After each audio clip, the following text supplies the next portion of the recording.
Good morning, good day, good afternoon, whatever it may be for you. Welcome to the Motoring Historian podcast. My name's John Summers, and today I'm going to be talking about cars with my old friend from school, Mark Gammy.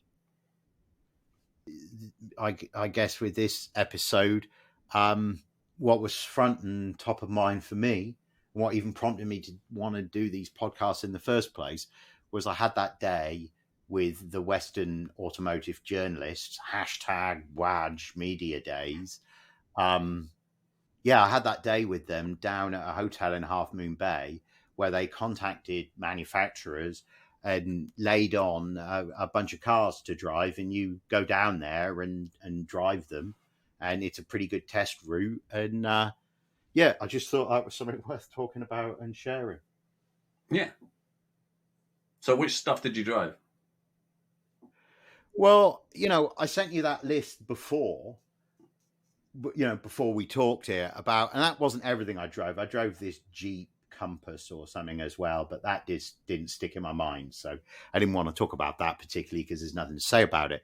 But I sent you that list before. Of that list, what are you most interested in? Well, I mean, in terms of the sort of stuff let's read the list out. So we've got the Lucid, the Tundra, the i50, the BMW i50, the BMW M4, the Mercedes GT53, and the Maverick. So, I mean, bluntly, I probably wouldn't buy any of them, but I would be most likely of any of those to buy the M4. Yeah. The one I had was green. Well, that's all bottle green. It was a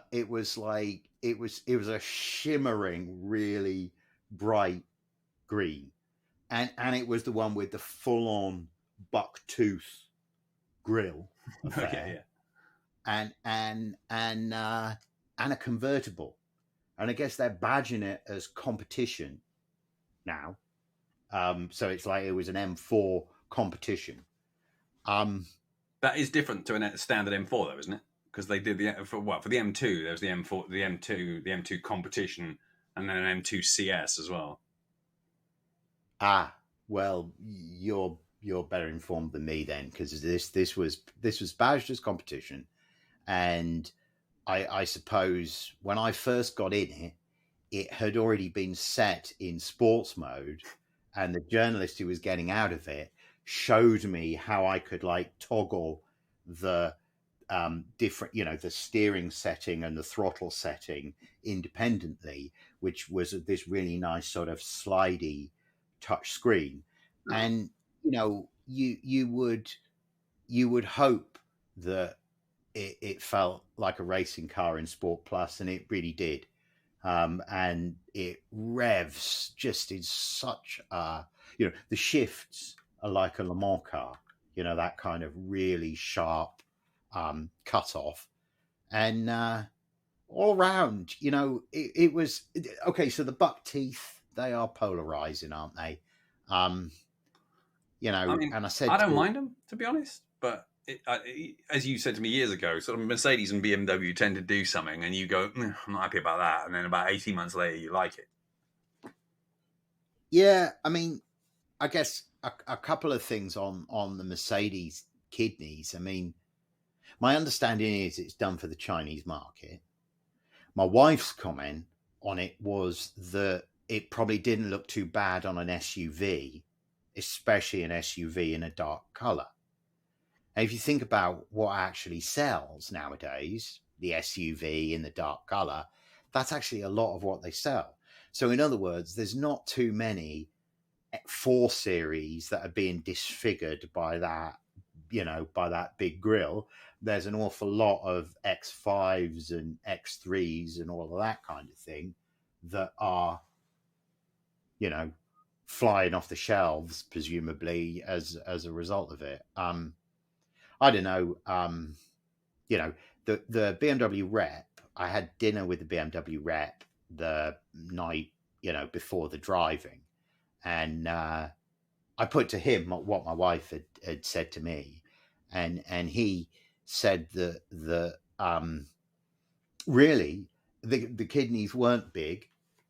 And really, this was not a new thing. This was, in fact, an old thing.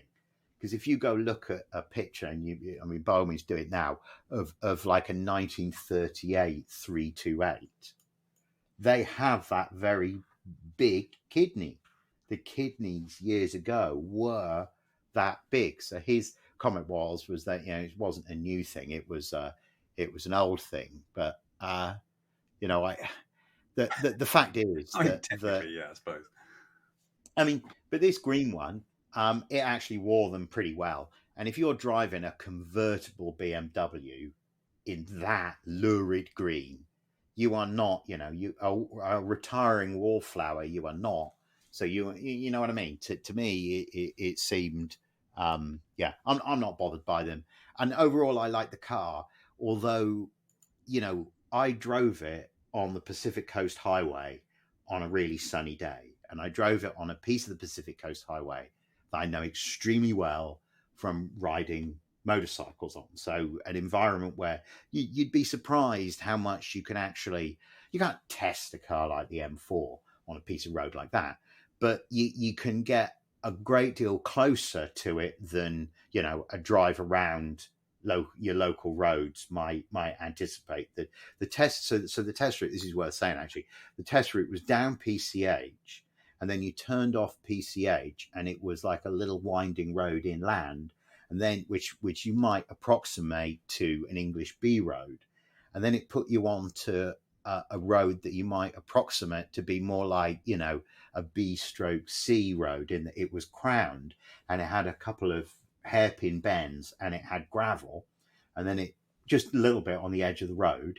and then it dumped you back out on PCH, and PCH is this a section of road where you can I didn't necessarily do this, but other journalists may have achieved autobahn speeds on pieces of road. I definitely have never done anything like that on a motorcycle. Definitely. And certainly didn't do anything like that in any one of the cars that I drove today. I'm telling you, you would have liked this M4. This would have been a car. Yeah, I take it was paddles, was it? It was, but you know what? I don't fuck around with them. I just don't touch paddles. I don't even use the switchable automatic in my wife's like E46 3 Series or in my AMG Mercedes. I don't mind. I don't mind stomping the gas and waiting a minute. And with this BMW, you would just have it in, I just had it in the sport mode all the time, and it was great. Although I did find myself thinking, would it be that enjoyable around town? And I'm not sure that it would. Yeah. I mean, I'm going to test drive. Well, I haven't spoken to the dealer, but the one in Farnham's got 4, so I'm going to go down and test them 2 tomorrow morning. But I can't bring myself to get paddle shifts. I mean, I want it because I'm going down to the Pyrenees this summer to spank whatever I've got around, and obviously I've done that in the Megane RS a lot. Well, not the Pyrenees, but the Alps and Spa and stuff like that. So I want something a bit different. And I was looking at the M3, and like the M3 is great, but most of them are paddle shifts, and it's I quite like the size of the M2. It's a bit smaller and a bit more less horsepower, I grant you, but we'll see. The fluff on them is that they're a bit jiggly in the ride, but you can get a Litchfield pack for about 1,800 quid that will alter the suspension, and if you so desire, they'll do a bigger intercooler and a chip as well to get you up to about M2 competition spec on the horsepower as well. So I'll be interested to see what that's like. But yeah, I mean, I like all the BMW stuff, but I mean, I wouldn't do a ragtop. I did actually consider that the same dealership that's got the M2s has got an XKR, 10-year-old XKR, obviously soft top, and I did contemplate having that for the lols, driving around in the Pyrenees, and I thought it would be pretty good. But then I considered that with petrol at £2 a litre, I might not be able to get rid of it. Yeah, I think the petrol's the least of your worries with JLR product. The reliability is just not there. It was one And owner I from know, new, 10 years old, full dealer history. So, I mean, I hear what you say, but I thought yeah, for 3 months it might last. yeah, it would for 3 months, and you know, I'd be tempted. What year is the M3 that you're looking at? It M2, depends, like 2017, something like that. M2. M2. Hmm. Huh. So I also drove on this PCH test day an electric M3, basically, Oh, yeah. which they badged. I can't remember exactly how they badged it, but it's the I on the list I sent you. I called it the I50, but it's not. It's like the I50 M Plus or the M40. But either way, right? It's basically a three series size sedan that's differentiated by the fact that the door handles are flat. And if you look closely at it, all the styling of the front clip is totally different because the M4 and this electric guy were parked next to each other. And the rep kept saying to me, I'm really interested in what you think driving the two of them back to back. And I'm telling you, Gammy, the electric one drove like a BMW. It didn't drive like a Tesla. It didn't drive like a Leaf. It drove like a BMW. And by that, I mean that my wife's car, you don't need to put it in sport mode for it to hold the gears. So if you're like climbing a hill on the freeway and it's like drop the gear to climb the hill, if you come out of the gas for a moment, it won't gain a gear. It'll just hold that lower gear because it knows as a BMW driver you're likely to want to come back in the throttle again. It's one of those little things where I just think it's a well designed transmission. Other transmissions don't do that, although it's old and clunky now. This BMW, this electric guy, he held the brakes in the same way. This is the i4 M50 or whatever. Yeah, the i4 M50. That's right. That's right. Yeah, sorry, I'm not. I mean, it's total bloody alphabet soup, isn't it? The point is, it felt it did not feel that different from the M4. It didn't have the soundtrack. It didn't feel that. The question that everyone always asks at this point is, what's the range on it? Well, maybe not everyone, because range anxiety is still the big issue with electric gubbins. Yeah, I mean, I can't remember because I don't worry about that kind of stuff. We will. That's something for us to put in the footer, isn't it? Yeah, For me to work out, or for you to Google up now. But I mean, it was governed. It was governed to 135 miles an hour allegedly, and I was told it got there with more alacrity than the M4. So I've just looked it up. So allegedly 318 miles. Allegedly, yeah. Well, measured according to the WLTP, who I'm sure is a stand-up organisation, test cycle.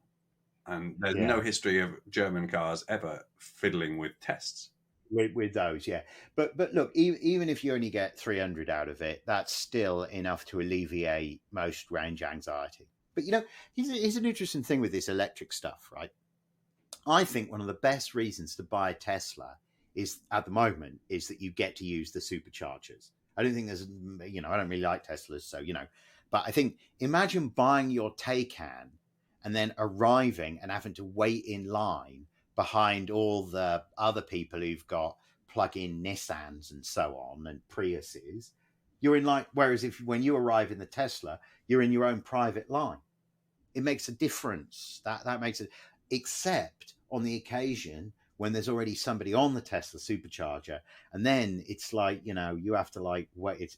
Then it's like, you know, waiting outside the ladies' loo. The line moves way slower. Yeah, I mean, yeah, and range anxiety is one of those things. I mean, it's for general usage, it makes no difference whatsoever. It doesn't matter because most people can go to and from wherever they're going on a daily basis and just plug or charge up at home. But it's, I mean, I read an article recently about some guy tried to drive round Wales, or did he just try and drive from London to sort of like Anglesey and back, something like that, and really struggled. And you know, he was happy to sort of stop and spend an hour here and there charging up, but it was little things like, you know, if it rains and you put the windscreen wipers on, or if you put the aircon on, you know, the range dives and all that sort of stuff. So, and of course, availability of charging spots. But I mean, look, for me, they don't make any sense because of the holidays I do, and I can't be asked to spend that much time sitting around on the side of the road somewhere in the middle of nowhere. But for most people, that shit doesn't matter. Yeah, I mean the whole notion of the 300-mile range, it's most people's commute is a fraction of that. If you really sit and look at what a practical electric car would look like, it would probably look like a golf cart that had like a windshield and doors, because really you don't need to, if you live around town, you don't need to go more than like 30 or 35 miles an hour.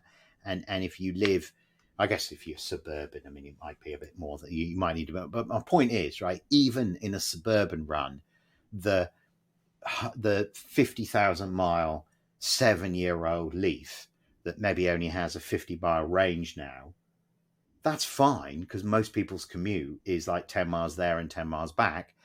And here's the key thing: you need a second car. And most people have that, right? So if you have a second gas-powered car, or the flip side, and it's like that. Did you read that thing I wrote about that weird 3-wheeled Electra Meccanica dude? The Electra Meccanica Solo. Did you read that thing? No, That I don't think so. Well, I obviously dude, it's a one-person car. It's like a trike. So it has like, and it's about the size of a smart car, about the length and size of a smart car. Electric. To drive, it's just like a car, but there's like a door on both sides of you. It's kind of weird. Certainly took a little bit surreal. Yeah. Anyway, so this BMW, in comparison to the Lucid, was kind of forgettable. The Lucid has 1,100 horsepower. Yeah, I read about that. There's an article in Evo this month about it. So go on, then. What was your take on that? Well, it's more exciting on a Gixxer, I'm telling you. When you come in the gas, it's more exciting on a Gixxer.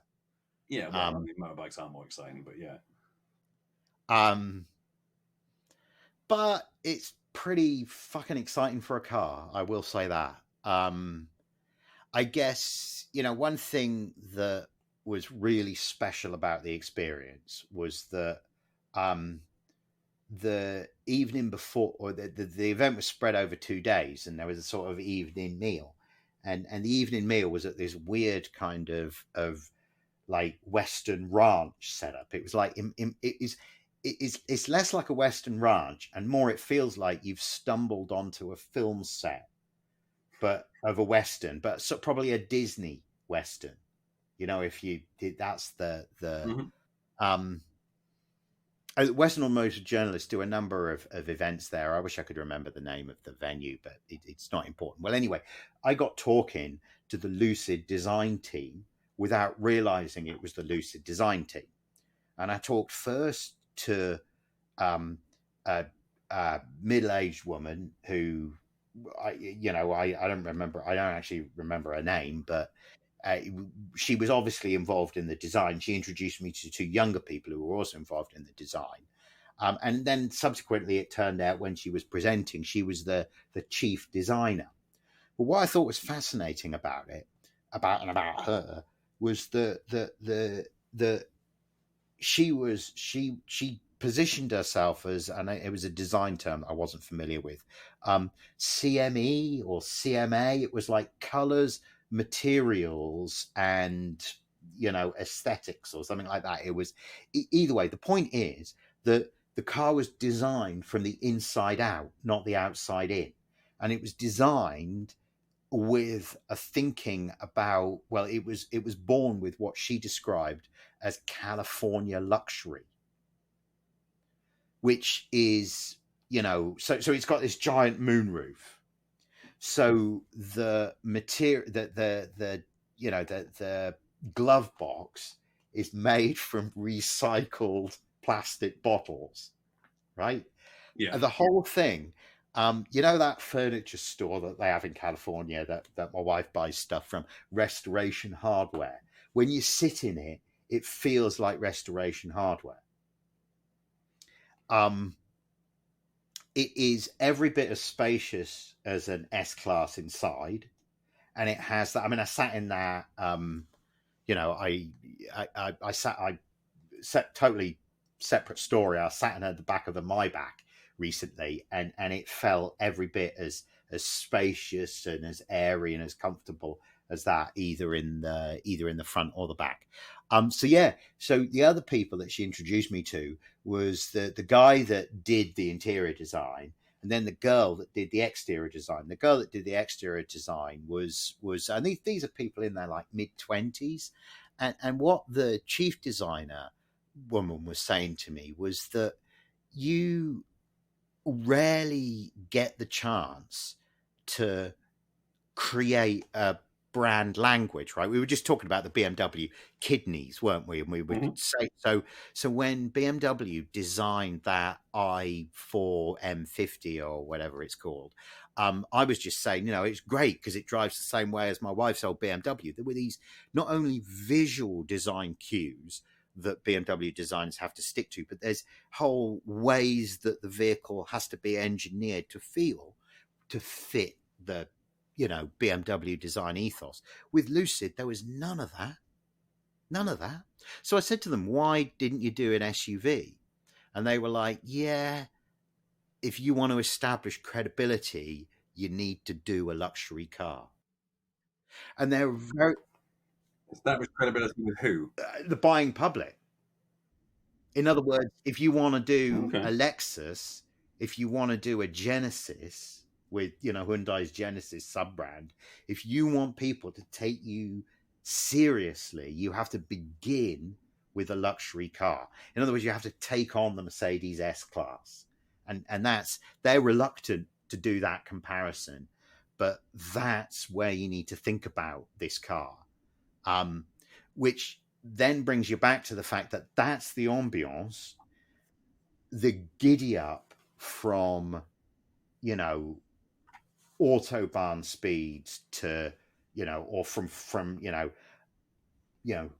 American freeway speeds to far beyond that is astonishing. The other dude I met was the chief engineer guy who used to write for one of the car magazines. So I kind of knew the name from that. It was a surreal experience because I when he introduced himself, I thought I vaguely knew him. But anyway, he said that we don't publish the like 70 to 120 mile an hour time. We don't like market it, but if we were to market it, that would be more impressive than the 0 to 60. Yeah. So the future is now. That was how I felt about it. I was firstly, how cool to be in the same room as the three designers and to be chatting with them, and for them to be talking about this concept of California luxury and creating a whole fresh design language and all of that, and then the following day to be able to get out on the highway and actually experience it a little bit. I don't think you'd have wanted it. I read the article in the Evo magazine, and I can't pretend it particularly excited me. There were some nice things about it. I like the sort of story about how they based it on an early M5, and they wanted it to be that sort of like usable performance and sort of cute carishness. Yeah, the CEO, the designer told me the CEO had one, and they would go out and drive the roads that we were going to drive in this E39 M5.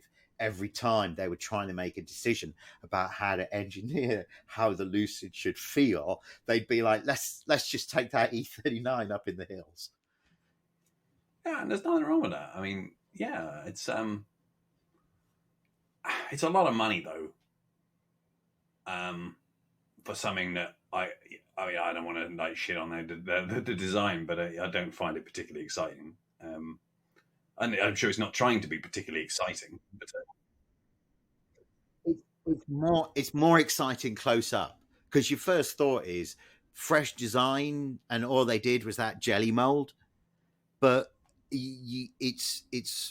that's why this inside out ethos is important, and that's why this California luxury thing is important, because it's this idea that you don't. This is luxury, but not expressed in the way that Rolls-Royce do it, with lots of opulence and wood and leather and all of that. No, that was the last century.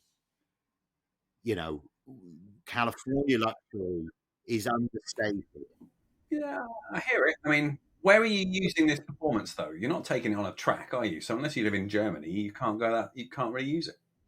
No, and that's why they don't really lead on the performance. The vast majority of Lucid sold won't be 1100 horsepower. They'll be 800 horsepower or 400 horsepower. Yeah, makes sense. This 1100 horsepower one, it's almost a bait and switch. It's like they've come to market with the GT3, but you're only going to be able to buy an S or a Carrera, or the basic guy. And literally, like yeah, true. I mean, Porsche always deliver the Turbo S first or something, don't they? For yeah, I mean, Cayenne or something. So if you can't wait, you have to spend the expensive one. And with Lucid, it's the way that Porsche do it, where the motor sits on the rear axle, and then if you want the faster one, there's a motor on the front axle as well, which is different from the way that I remember. I don't know what Ford do, but Nissan, the motor's on the front axle, which is a bit like meh. And then you can make it all-wheel drive, and they put the motor on the rear as well, which I know I'd rather have it rear-wheel drive, and that BMW, that i50 affair, I kid you not, it pins you in the seat. A launch at Sport Plus, or if you stomp the gas at like 20 or 30 miles an hour, it pins you in the seat. And I didn't mess around with the settings on the Lucid. I'm sure you could have done that as well. I mean, it was literally it was it's pinned you in the seat. As I say, if your only experience was other cars, it would have been life changing. But because my experience is sports bikes, it's the visceral reaction is there, but sort of less so. I preferred the Lucid to the BMW. I didn't say that to the BMW rep. And with Hind, looking back, the M4's the car that I remember the most and enjoyed. You know what else I enjoyed, right? And we've not talked about this yet. The Toyota Tundra Capstone.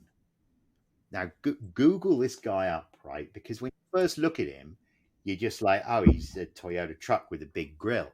But I was walking around the car park the night before, and I snapped a photo of the interior, because the interior looked like it was a Lexus, not a Toyota. And of course, that's where American trucks are going, that they're luxury cars. But my God, Gammy, this thing was spectacular inside. So the following morning, it was the first vehicle I drove, and the rep said to me, make sure you floor it away from the traffic lights. I kid you not. Make sure you floor it away from the traffic lights. Well, dude, it's a hybrid and a turbo. And when it launches, it's like a cross between a Toyota Le Mans car and a Dodge Ram muscle, and like a Dodge Charger muscle car. It has that kind of, and it pulls like that, really, like to far beyond anything that you might be able to safely use on the road. It also has this cool little graphic, like turbo boost graphic, that shows, so you can see how it's using the hybrid and the turbo to make this super compelling launch. I don't know what the gas mileage is. I mean, I didn't sort of worry about that too much, but so, and it's just, and to all intents and purposes, it is a luxury car. But then when you want to tow something, you can do it easily. When you want to move motorcycles, you can do it easily. When you want to, there's, it's like, all right, it's not a 3-row SUV, but if my in-laws come and visit, all of us and our luggage can fit in it easily. Yeah, I loved it. I absolutely loved it. I loved it so much so that it almost distracted me from wanting a Dually Ram, which I still kind of want. But yeah, it was that good. I mean, it looks nice. I mean, I live in the UK, so like American trucks. I mean, I like them, but yeah, I mean, yeah, it's like most people over here who buy, I don't know, a sort of soft roader bike. You know, they want it for the look. They don't take it off road. You know, they might do a fire road or something like that once in a blue moon and convince themselves they're bloody doing the Dakar. But like, you know, I mean, I'm not saying I do either, but like, that's not why they buy them. They buy them for the style. Like, and you know, I mean, do most Americans actually use their trucks for towing, or is it about the image? Because if so, what's the point? I think there's a mix, I see right? The you know, Americans love boats and jet skis and that kind of stuff, and they love camping, and you know, so this school camping trip that we did recently, that was like drive up camping. You know, we were the only, you know, most people have trucks and tow a camper. You know, that's just the way a lot of Americans like to vacation. So, you know, yeah. So the Maverick, have you read about that? I know this is again not irrelevant for so this is in some ways, right? I think this is as cunning a product as the Ford Model T, and it's like this electric Mustang, the Bronco, and now the Maverick. These are three vehicles that have really, you know, the waiting list for them is months and months now, because they're so popular, and Ford have just really captured what American consumers want at the moment. So the Maverick's a normal size pickup, like it's what used to be the Ford Ranger, yeah. But where the Ranger's still around and is just a smallish, you know, pickup. The Maverick is aimed at somebody who would otherwise maybe be buying, you know, they start at 20 grand. It's a 2-liter hybrid. That's about 200 horse. And it's, you know, it's peppy enough. I mean, obviously, in comparison to the other stuff I drove, it didn't feel that peppy. And the base model, some of the fittings are just so cheap.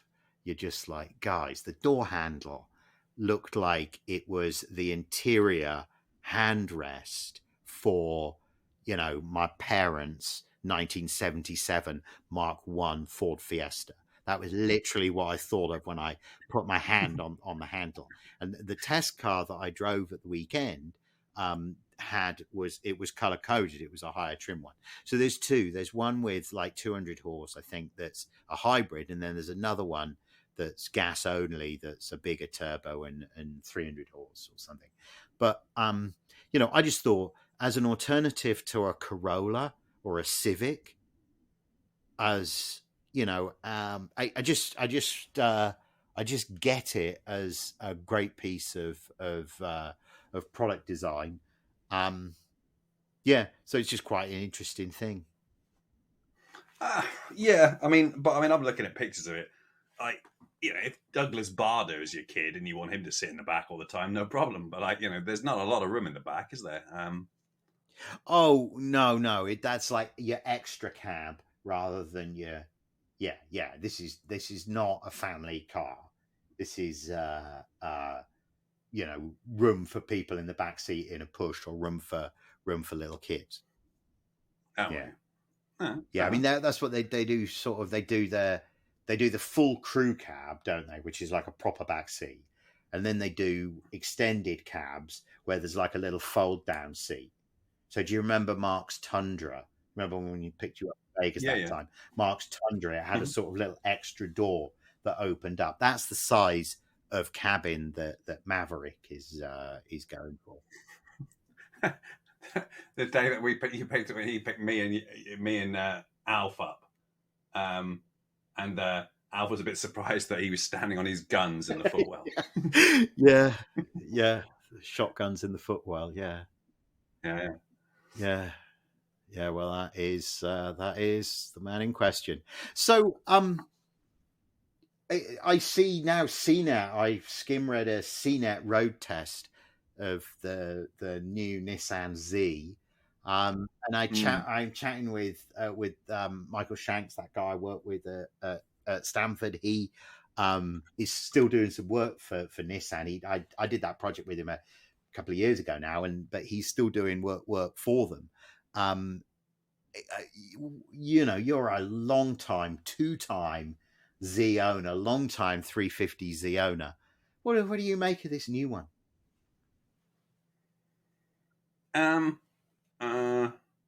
I think from a lot of angles it looks a bit blobby.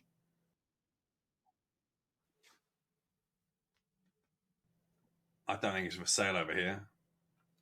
It'll come. It might not. To be honest, probably not.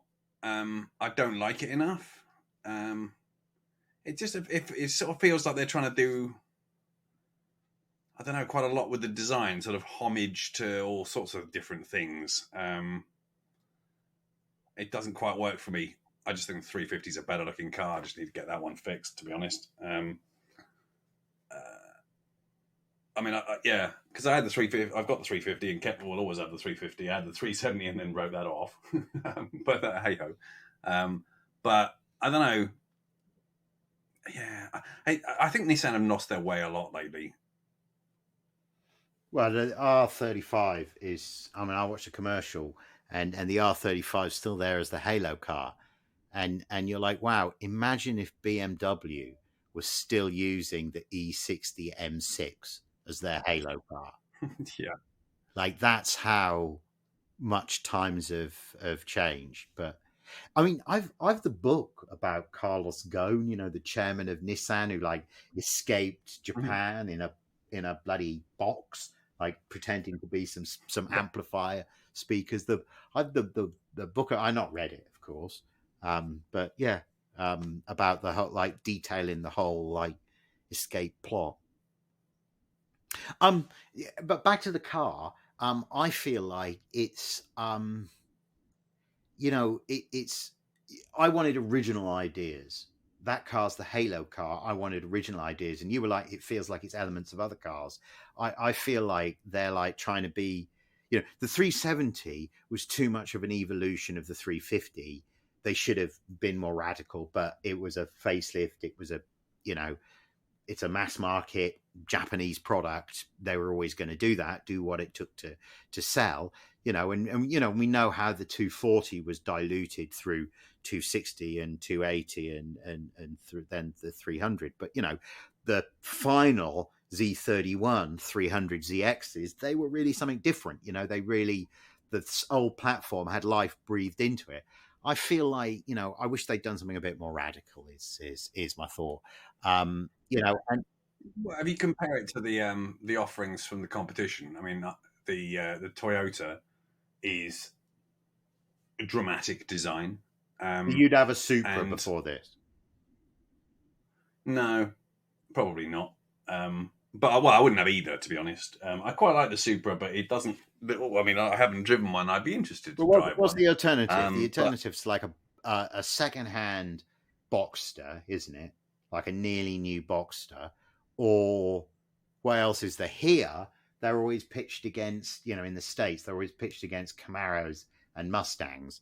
And there is no way I would ever have a Nissan Z car over a Mustang V8 or a Camaro SS if that's what I could buy instead. Yeah, I mean, I've driven a lot of Mustang V8s and I like them, but they're not sports cars properly, in my mind, in the sense that they're not sharp enough. The handling's too baggy, even when you have it in sports mode. I mean, I'm talking about the standard 5-litre V8. I'm not talking about like anything with one of the special editions.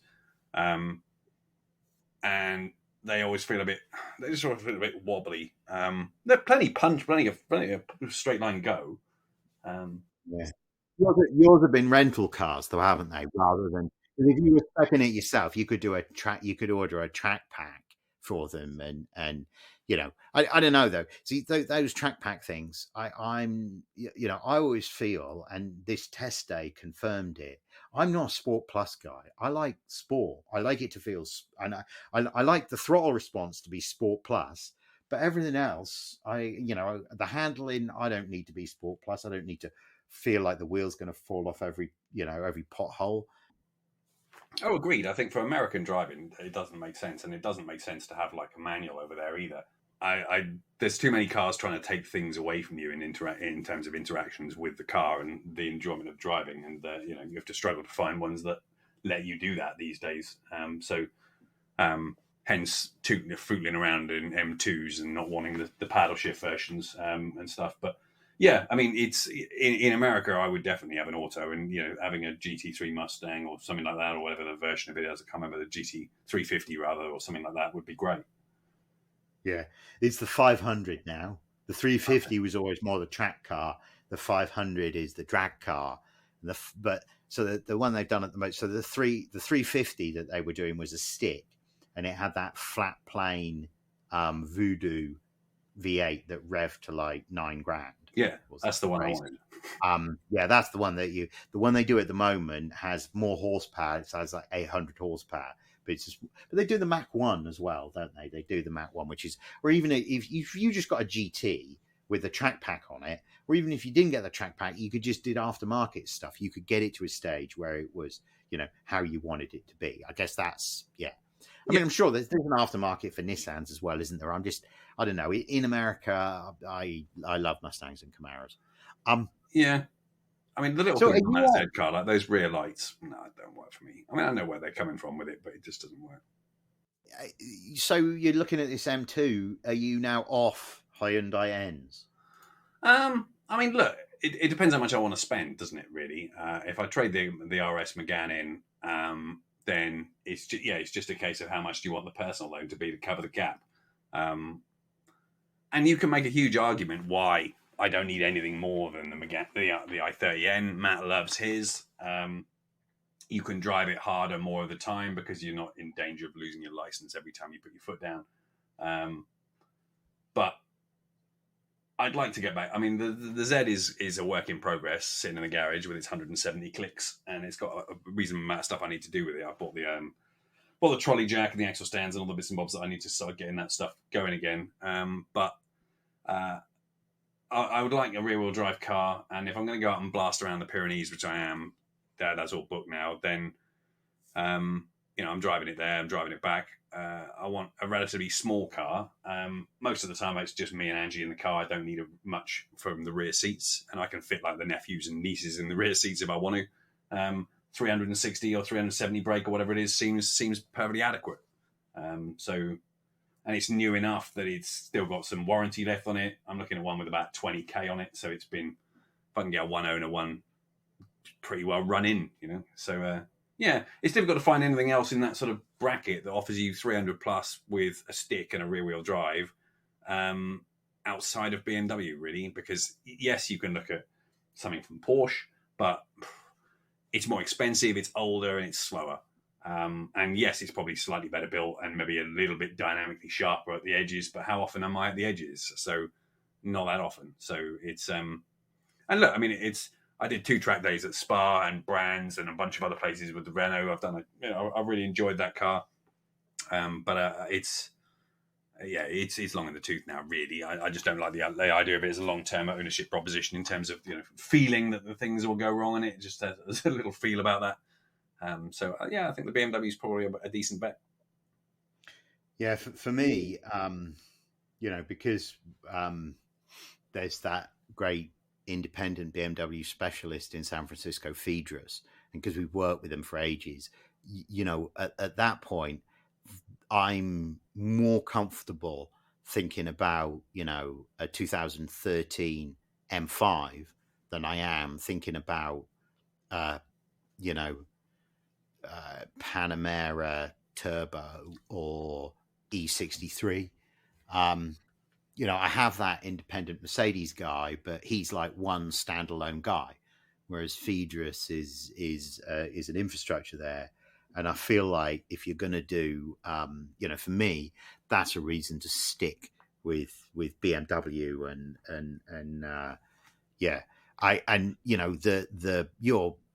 to your point of, BMW offer, to me, they offer, Yeah, you need to spend a lot more money to get more performance in a Porsche.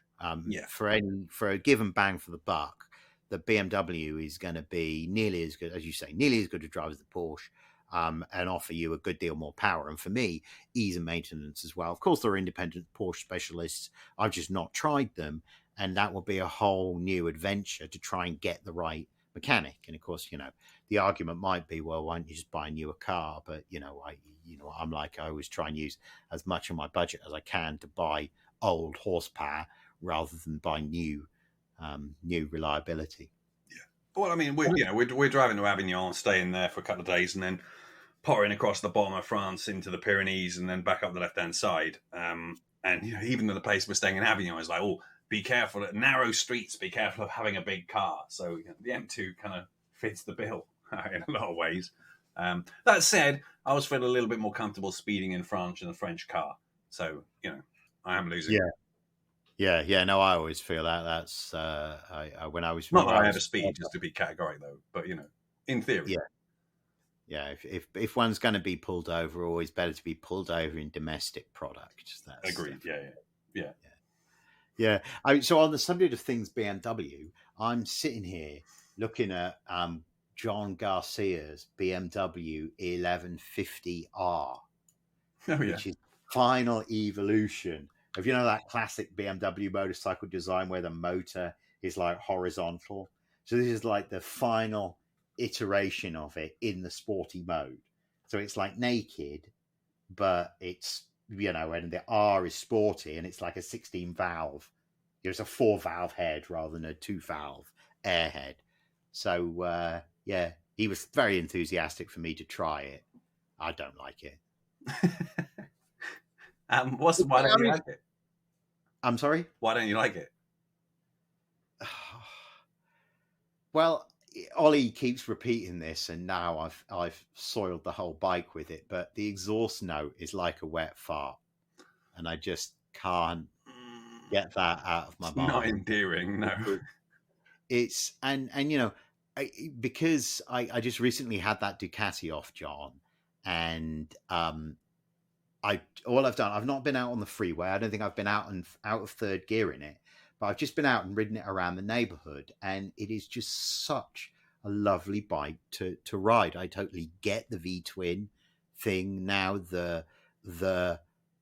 It affects me the way Ferraris, vintage sports racing Ferraris and Maseratis at Pebble Beach, it affects me in that way because it's got the welded tube frame and it's got the same Velia instruments and it smells the same when it warms up. And there's just something about the power delivery that's just absolutely spectacular. So I was waxing lyrical about how much I love the Ducati. And then it must have heard me because it started leaking gas. So obviously Dana's over the moon about the fact that the house stinks of gas and the air purifier is like going crazy and saying the air is like terrible quality, like worse air quality than it was, worse air quality than Beijing, thanks to, this one motorcycle, leaking gas. Well, so John hypothesized that it was a bit of dirt because he cleaned the carburetors, but he hadn't cleaned the fuel lines. So he thinks a little bit of dirt got off the fuel lines and then got stuck in the carburetor and was just holding one of the needles open because it has two carbs and the upper one was leaking. It was very easy to tell where the leak was coming from. And it didn't do it at first. It sat for like 24 hours before it started to leak. But then when it was leaking, it was, there was a definite piddle and the stink was complete. It was like giving us all a headache because the garage is downstairs and all the water, all the the fumes were penetrating upstairs. So he was like, "Oh, I'll just take it out for an Italian tune-up." Which I get why that works, right? Because you're just going to blow all the dirt through the carburetor. But the next time I saw him, he'd done bloody 200 miles on the bike. I was like, "Geez, dude, scrub my tires in for me."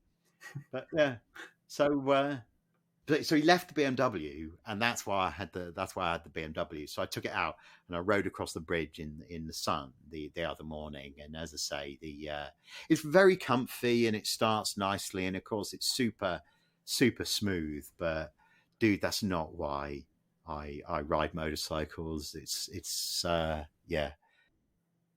No, I can understand it. It's got a $9,000 rev line, which on that BMW M4 seemed like a lot, but when you're used to like 14, you know, on a Gixxer, you're just spoiled. Yeah. My CBR goes to 13 or something. So yeah, no, I can see why it would feel low revving. So on the subject of things sports bike, did you watch the TT? I did, yeah. I watched some of that. I watched a bit of the Northwest 200, and of course the ones I guess you don't get up over there, the Cookstown and stuff. But yeah. I mean, it is difficult to watch. I think. I mean, I enjoyed it, but I'm not. And the coverage was good value, but you know, the sticking point for me this year was obviously we sponsored Boothie and the poor guy's in fucking hospital again. But the one that got me particularly was I thought idly on the second to last day. I didn't watch the sidecars, and I saw that I thought it was a brother pair, but it wasn't. It was father and son. I thought I hope they're all right, and then the next day they're both dead. Yeah. Which is a bit. I mean, I know I'm getting old now and giving a shit about people, but still, it's difficult. No, I did my, I have the little, it's not cars and coffee because we drink beer and it's in the evening, but we do a sort of like people on the block because there's that guy across the street with that Cuda and the Mustang and the bloke down the street with a couple of Ferrari 308s. He had just done a 1,000-mile tour with a bunch of like some San Francisco car club, not Ferraris, but he'd taken that black really early 308 that he has, and he was like, I'm going to be like hanging outside, eating chips and drinking a beer. Come along and join me. So Ollie and I strolled down the street and we looked at the Ferrari there, and the guy he's really into motorcycles, engineer, loves racing, really into electric stuff now. So he has like an FZR 600 that he put an electric motor in years and years ago. Not my bag, but his bag. He drives a Chevy Volt, to engineer. It's an engineering passion plus, a background of motorcycles. And he was like, I'm all about the freedom of riding. I'm all about being you being in control of your own destiny. But that is a blood sport and it needs to stop. I wouldn't go that far, but no one's making him do it. But it does make it increasingly difficult to watch. But dude, Gas Monkey Garage, sponsor Hickey, and Hickey wins. Spoiler for people who haven't watched yet. Bloody 5 of the 6 event. 4. He didn't match Hutchie, but he did match one of the other gentlemen who'd done it before and done Phil McCallum. Yeah, that's right. Yeah, McCallum. The bloke in the 90s. Years ago. Like before we were watching, basically. Yeah, no. I mean, he looked the absolute class. Although obviously Michael Dunlop won the one on the 600s, but still, I mean, was it one of the races on the not the senior TT, but one of the races, the previous one of the super, was it the super bike race? I can't remember. One of the earlier races was a really, really good race because there was a couple of seconds between them the whole way round, which is absolutely ridiculous. And it's amazing and epic in every way. And it couldn't, and it'll survive, but it couldn't survive anywhere else, could it? No, it couldn't. In any other environment, there would be the pressure to stop it. It's because it's put on by the government that it can survive. Yeah. It's like the Mille Miglia in the pre-war period. There were a lot of accidents that just never got reported, that never made the newspapers. I'm sure there were many more deaths than were ever recorded in that period, but because the fascist government in Italy was so into motorsport at that time, they just turned a blind eye to it. Oh yeah, I can believe that. But you may not know this, but the Mille Miglia was actually stopped in 1938. It didn't stop with the war. There was no Mille Miglia in 1939. And then there was that one in 1940, but that was on closed public roads. That was the one that took place actually after the war had officially started. But it was closed. It was a much smaller route. It wasn't the full 1,000 miles. But there was an accident in 1938 that meant that the event was stopped, where where it was like a level crossing, and a car bounced into a crowd at the level crossing. But no, you're right, that because the Isle of Man government's like allied with it, it will survive. It's just because the guys actually doing the racing think they understand the risks, but really they don't. And the guys building the bikes, and John McGuinness and Michael Rutter, us the old blokes, we really understand the risk. The young guys, they don't. And you need to think about how you and I drove in our 20s to get to see that. Yeah. So there is something not quite ethical about guys in their 40s and 50s, building motorcycles and organizing a race for guys in their 20s to race and die in. There is something, because even if the riders themselves might say, I understand the risk, the loved ones who are left behind, and that's the part of the story that you have to, that I think you're more likely to take into account, now you're the wrong side of 40, is that, the wags, to use the term of the time, the wags are the ones that really suffer. And I guess, as I'm on this mental tangent, Farina, the first Formula One world champion, when Gregor Fiskin, who was the editor of Road and Track, or Gregor Grant, the dude that was editor of Road and Track in the 60s, said to him, why has there never been a proper biography? Why did you never try and write an autobiography? Farina's comment was, ask the women, ask my wife. They're the ones that really understand it. In other words, this isn't a story of heroism on the track. This is a story of injury and slow, painful recovery. Yeah. I mean, and it's as I get to be more of an old fart myself. I find myself looking at Connor Cummins, two cute little girls coming up and hugging him, and he's third in the TT, and thinking, I just hope that doesn't end in tragedy and they have their dad. I mean, it's so yeah. And John McGuinness, every time you see him interviewed, he will always end by saying, I hope everybody gets back safe. Yeah. I won't try and do an impersonation of his accent, but it's on his mind all the time. And I was thinking about that before we came on the call here. Michael Rutter going off first and being passed by all those young lions. How much discipline did it take not to chase them? He knew his pace. He stuck to it. He's 50. He's McGuinness and Rutter faster than you or I'll ever be. Oh, ever be, yeah. So, at that age, so it becomes, the sport becomes more about staying alive than about winning. Staying alive is the win. Yeah, it really is. But no, it's they're heroes. It's just I don't know. You implied a feeling of slight guilt because we'd sponsored Mike Booth and he's lying in that hospital in Liverpool. No, now. He'd have gone anyway. He would have gone anyway, and I'm happy to sponsor him. I like the guy; he's cool. I like 44 Teeth. I like the stuff that they do, and no one's making him do it. And I saw an interview with him a few years ago, talking about how, or maybe it was last year, I can't remember, but talking about how his dad had said to him when he first thought about going years ago, "No, if you go, I'm not coming with you." And it was his dad's way of saying, "You ain't ready." And he said that he thought, on reflection, his dad was absolutely bang on the money, and that he wasn't ready, and he wouldn't have learned it properly, and he wouldn't have taken it as seriously as he should have done.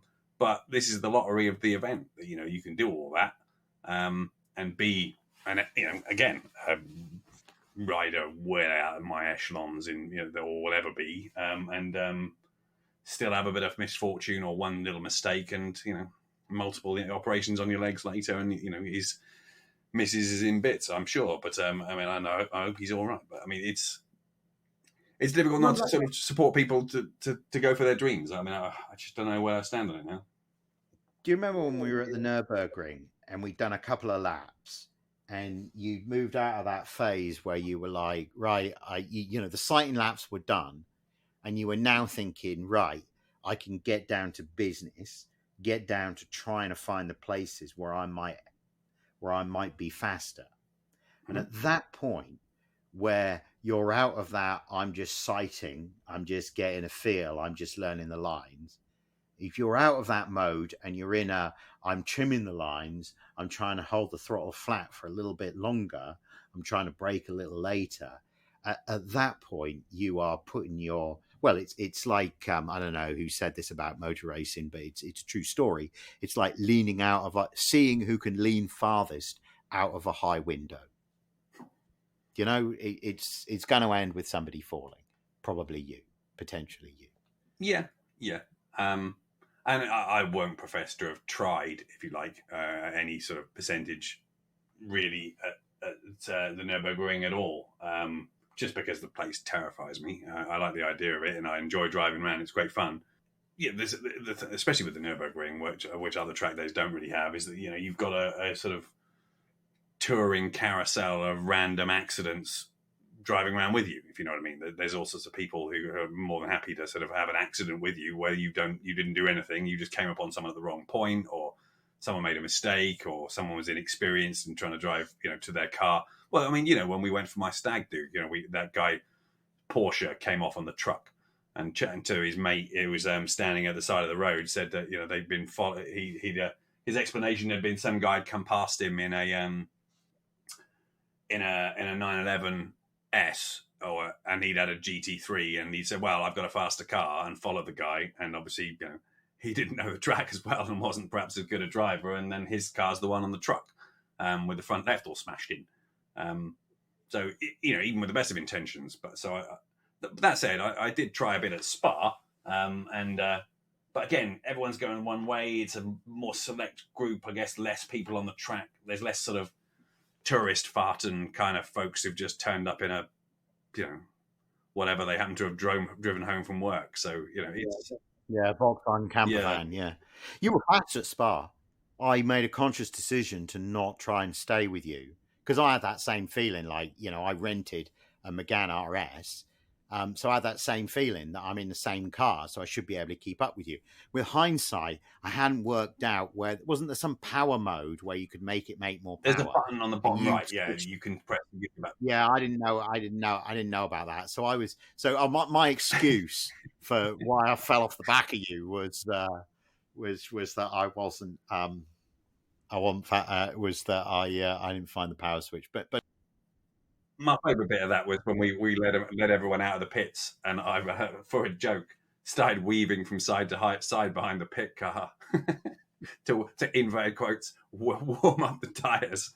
And I could see you laughing in the rearview mirror, and then all the Ferraris and Lamborghinis and stuff behind were all doing it as well. Yeah, that was something of a tactical error, though, in our slow cars being right out at the front. It meant that you spent the whole time. I spent the first 3 laps of the session just watching in the rear view, trying to let people get by before I wanted to concentrate on the lap. But you know what? I was talking with some of my students about this. Was that the run, Blanchiment, that that blind left-hander that you can just you're approaching it more than 100 miles an hour, and you can just turn in and go straight through it with just a lift. That one is without question the most terrifying experience I've ever had on a track. More so the one before Blanchiment. Is Blanchiment the one right before the grandstand? Yeah, Blanchiment's the fast left where in F1 they take it flat, and I'm sure in loads of other disciplines they take it flat as well. I never took it flat.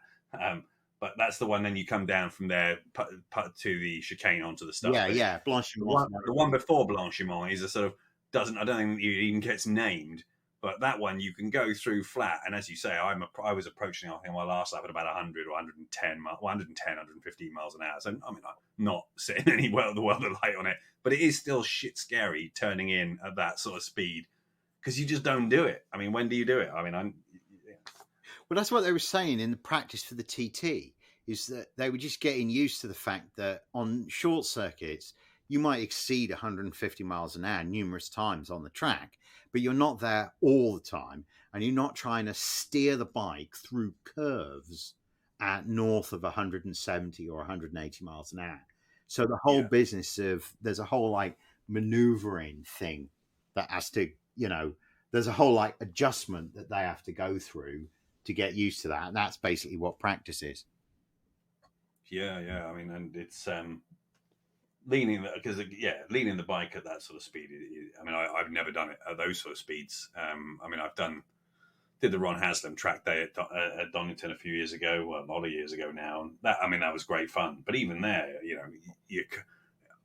it's scratching the surface. I mean, I was fat and slow and remain fat and slow, and it would take an awful lot of effort to be anything other than fat and slow. But I still enjoy it. But even then, you're leaning over at sort of 70, 80 miles an hour through a corner. I mean, goddamn, it focuses the mind. Yeah. Well, I'm just noticing that we've talked for more than the hour that I thought I'd allocate to this first thing, and there's even a topic left over for next week. So let's save that. And cool. And I appreciate your time speaking with me today, Mark. And pleasure. Well, I'll see you next week for Festival of Speed. Absolutely, yeah. Absolutely. Looking forward to the Festival of Speed.